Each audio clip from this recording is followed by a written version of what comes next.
नमस्कार दोस्तों, मैं डॉक्टर मिक्की सिन्हा फिर से एक बार आपके सामने। और अभी मैं एक पर्सन के भेजे गए सवाल पर बात करूंगी। सवाल क्या, उन्होंने एक दोहा भेजा है जो रामायण से रिलेटेड है, तुलसीदास के द्वारा लिखा गया है और उन्होंने भेजा है और उस विषय पर अपनी मेरी जो है विचार जानना चाहते हैं। तो पहले मैं ज़रा उस दोहे को आपके सामने रख देती हूँ जो उस पर्सन ने भेजा है। वो ये है कि ढोल गवार शूद्र पशु नारी सभी है ताड़ना के अधिकारी।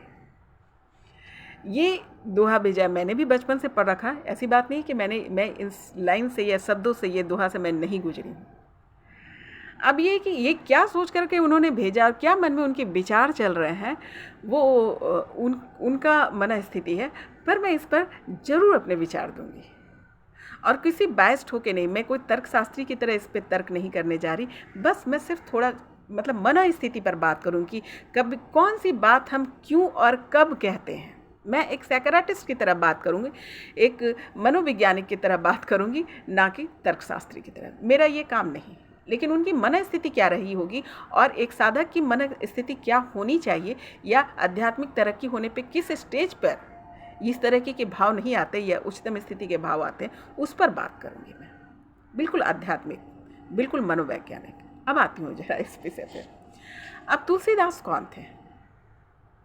तुलसीदास एक पुरुष शरीर को उन्होंने धारण किया था और डेफिनेटली उनके ये दोनों स्त्री तत्व और पुरुष तत्व की जो क्वालिटी थी, masculine energy and feminine energy, दोनों ही उनके इनबैलेंस थे, बैलेंस नहीं थे, है ना। अगर बैलेंस होते तो वो इस तरह की बात करते ही नहीं। तो खैर, जब उनकी स्टोरी में चलती हूँ, उनकी कहानी, उनकी ज़िंदगी पे चलती, तो उसकी इनकी ज़िंदगी से ये निकल करके आता है कि उनकी पत्नी ने उन्हें डिसरिगार्ड किया था, अकॉर्डिंग टू हिम, कि उन्होंने उनका भ्रम तोड़ा था, शरीर का भ्रम तोड़ा था, काम वासना का भ्रम तोड़ करके उन्हें ईश्वर में ध्यान लगाने को कहा था।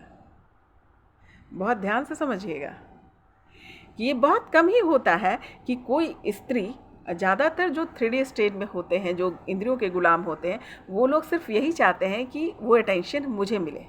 कोई भी स्त्री जब 3D स्टेट में होती है तो उनको अटेंशन की ज़रूरत होती है। तो और उस स्थान पे जब उनको इतना अटेंशन मिल रहा था, तब उन्होंने ये बताया कि इतना ध्यान अगर तुम मेरे शरीर या मुझ पर लगा रहे हो, उतना ध्यान अगर तुम राम पे लगा दिए होते, तुम कहाँ से कहाँ पहुँच गए होते। उनकी पत्नी ने ये कहा।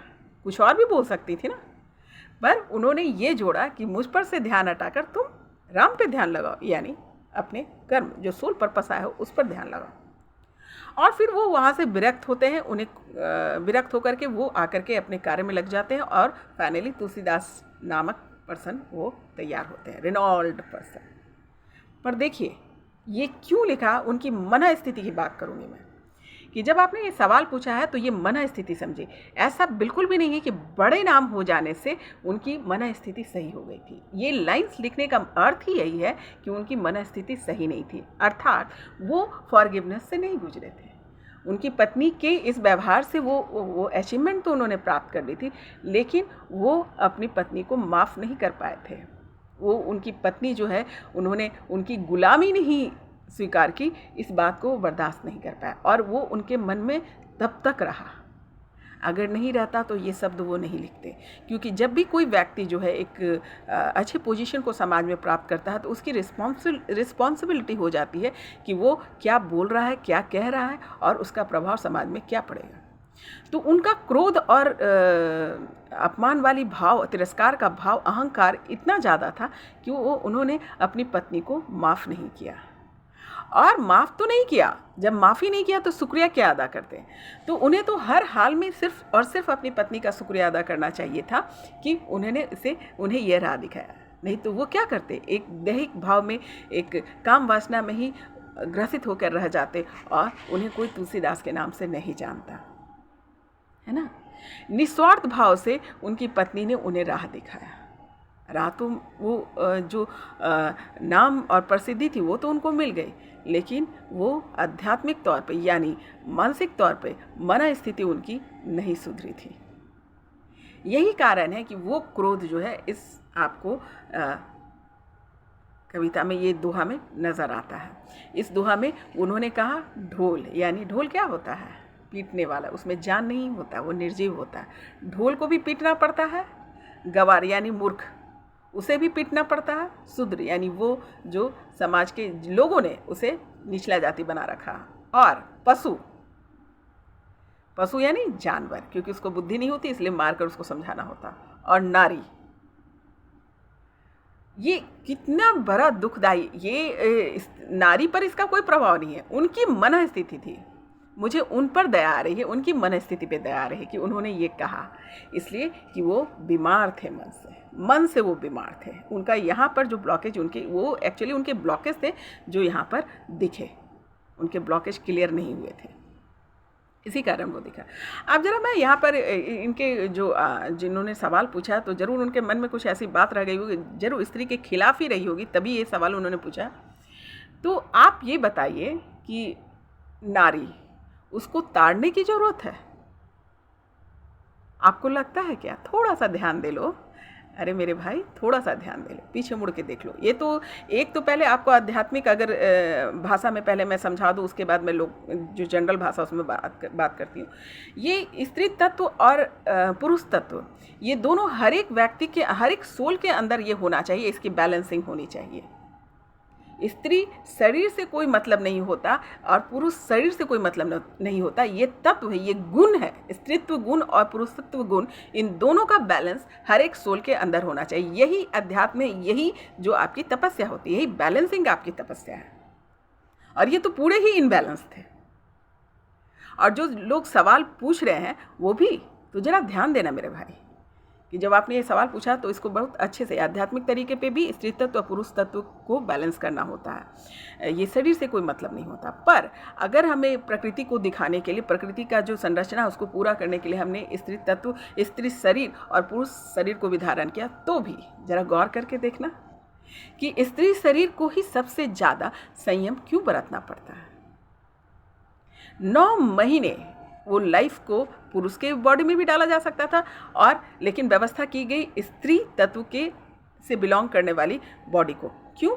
क्योंकि उसमें पेशेंस होता है, किसी भी हाल में उसको लालन पोषण करना और विस्तार करना, सुंदरता बनाना, करुणा बनाना, ये स्त्री तत्व है। और वही स्त्री तत्व लेकर के स्त्री बॉडी में आते हैं और उसकी वजह से ये कार्य हो जाता है, संपन्न हो जाता है, ये सक्सेसफुल हो जाता है। चाहे वो माँ बनने का हो, चाहे वो घर संभालने का हो, चाहे किसी भी, आजकल तो आप किसी भी व्यवस्था को देख सकते हैं, हर व्यवस्था में स्त्री शामिल होती है। और आपको ये लगता है कि पुरुष जो है इस समाज को होल्ड कर रहा है, पर ऐसा नहीं है।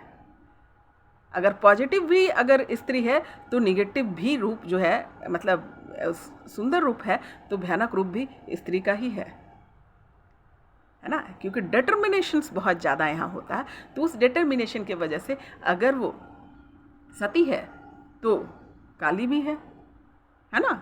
सब चीज़ आपको यहीं से दिख जाएगा। तो जब वो लिख रहे थे तो वो किसी इसकी सच्चाई से उन्हें कोई मतलब नहीं था, उनकी मन स्थिति में प्रॉब्लम था। वो अंधे तो थे नहीं, दूसरी बात की रिनॉल्ड पर्सन थे, और उनको जो है ये इस बात का ज्ञान था। इस सीता की बात कर रहे हैं, उर्मिला की बात कर रहे हैं, उसके बाद जाकर आप ये लाइन लिख रहे हैं, तो आप समझ सकते हैं कि ये मन स्थिति की गड़बड़ी है। जानकारी की कमी की वजह से नहीं था, उनकी मन स्थिति में प्रॉब्लम था। वो दरअसल सही साधक नहीं थे, उन्होंने प्रतिक्रमण नहीं किया, ना माफ़ी मांगा, ना माफ़ किया, है ना। फॉरगिवनेस के प्रोसेस से वो नहीं गुजरे, यानी अध्यात्म के उच्चतम स्थिति पे वो नहीं पहुँचे, जहाँ पर ना कोई भाव ना रह जाए। ये तो साफ साफ बदले की, जलन की, ईर्ष्या की और अपने अपमान की भाव यहाँ पर उनकी झलकते। एक तुलसीदास के कहने से क्या हो जाएगा? क्या ये सत्य हो सकता है? क्या नहीं हो सकता ना। अपनी माँ को देख लो, अपनी पत्नी को देख लो, अपनी प्रेमिका को देख लो, अपनी बेटी को देख लो, सभी को देख लो। लेकिन एक इस शब्द की वजह से एक जो समाज में प्रतिष्ठित पर्सन होता है, उसकी रिस्पॉन्सिबिलिटी होती है कि वो इस तरह के शब्दों को ना लिखें।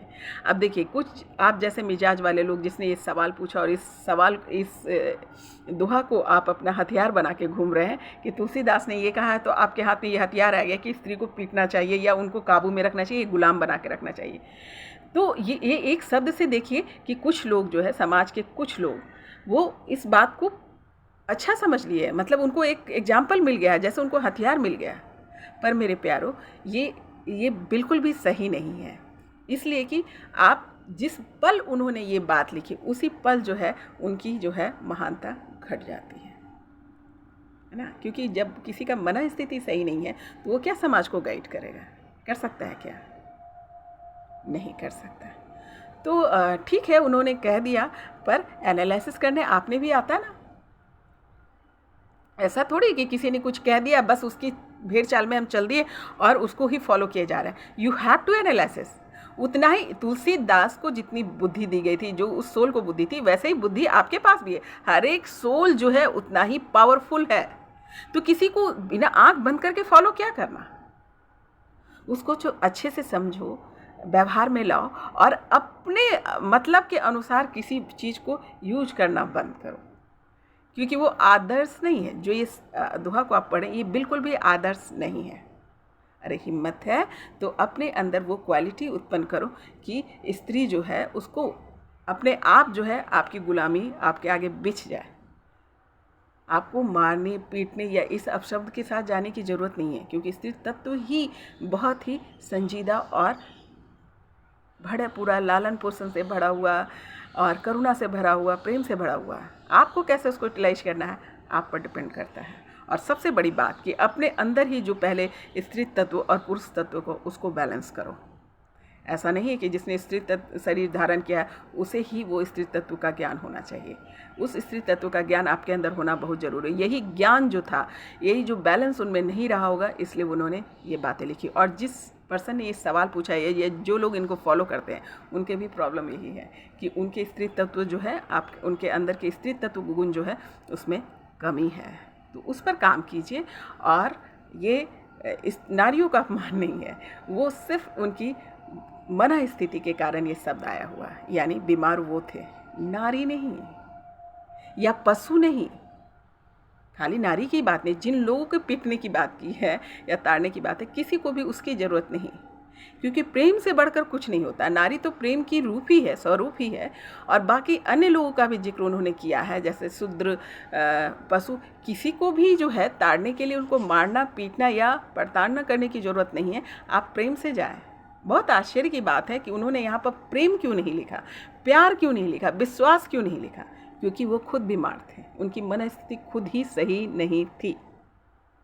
इसमें ना नारी की गलती है, ना शूद्र की गलती है, ना पशु की गलती है। और किसी के कहे हुए बात पर आप ना जाएं, क्योंकि कोई भी तुलसीदास आपके कर्मा लेके नहीं जाएंगे।